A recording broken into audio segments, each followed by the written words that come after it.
Sandy Walsh dan Jordi Amat dipastikan gagal bergabung ke tim nasional Indonesia. Padahal sebelumnya mereka sempat digembar-gemborkan akan merapat dalam waktu dekat. Kegagalan yang dimaksud tentu saja untuk ikut berjuang bersama timnas demi satu tiket ke Piala Asia. Cetak Gol coba merangkum kronologi kegagalannya sebagai berikut.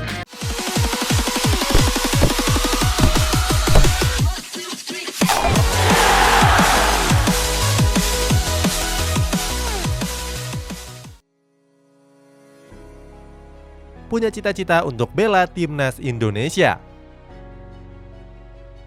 Dalam beberapa bulan terakhir, Sandy Walsh dan Jordi Amat mencuri perhatian publik sepak bola tanah air. Sebab keduanya punya cita-cita ingin berseragam tim nasional Indonesia.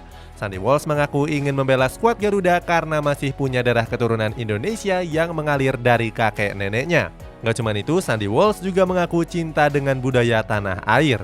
Hal ini terbukti di mana Walsh sudah mempelajari sejumlah kebudayaan asli Indonesia. Selain Walsh, Jordi Amat juga mengaku terang-terangan bisa berseragam timnas.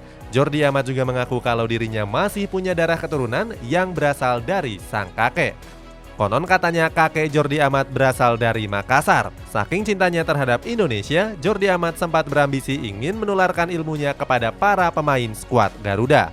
Keinginan mereka sempat mendapatkan perhatian dari PSSI. Kabarnya PSSI langsung menghubungi keduanya dan menanyakan keseriusan dari sang pemain. Dapat penentangan dari Indra Syafri. Rencana PSSI untuk menaturalisasi Sandy Walsh dan Jordi Amat sempat dapat pertentangan dari Dirtek PSSI yakni Indra Syafri. Mantan pelatih Bali United ini nggak setuju terkait rencana tersebut. Menurut Indra Syafri, hal ini bisa mematikan bakat sejumlah pemain lokal. Oleh sebab itu, dia menyarankan kalau PSSI lebih mengutamakan pembinaan skuad. Indra Syafri memang dikenal sebagai pelatih yang sering mencari bakat sampai ke pelosok daerah. Sejumlah pemain pun pernah dia orbitkan ke timnas Indonesia, mulai dari Muhammad Rafli, Muhammad Lutfi Kamal, Egy Maulana Fikri, Hansa Muyama, sampai Evan Dimas Darmono. Digembar-gemborkan akan tampil di kualifikasi Piala Asia. Walaupun mendapatkan pertentangan dari Indra Syafri, tapi PSSI tetap melanjutkan rencana naturalisasi pemain.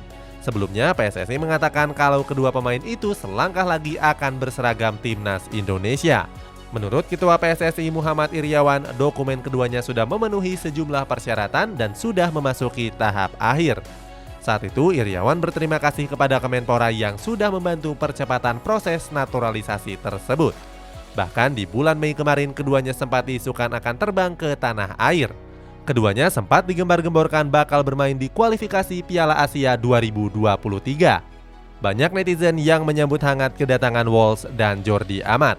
Mereka menyebut kalau skuad Garuda akan lebih kuat seandainya diperkuat oleh kedua pemain tersebut.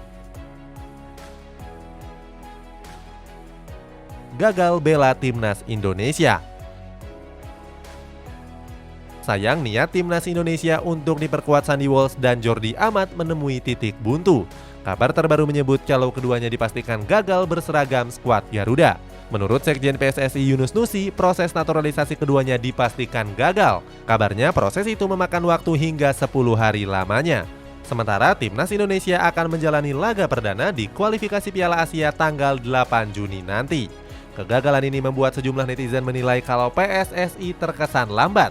Nggak cuma itu, banyak netizen yang membandingkan dengan proses naturalisasi Elkan Bagot. Sebab proses naturalisasi Elkan Bagot berjalan cukup lancar. Bahkan dia langsung mendapatkan KTP sehari setelah dia dinaturalisasi.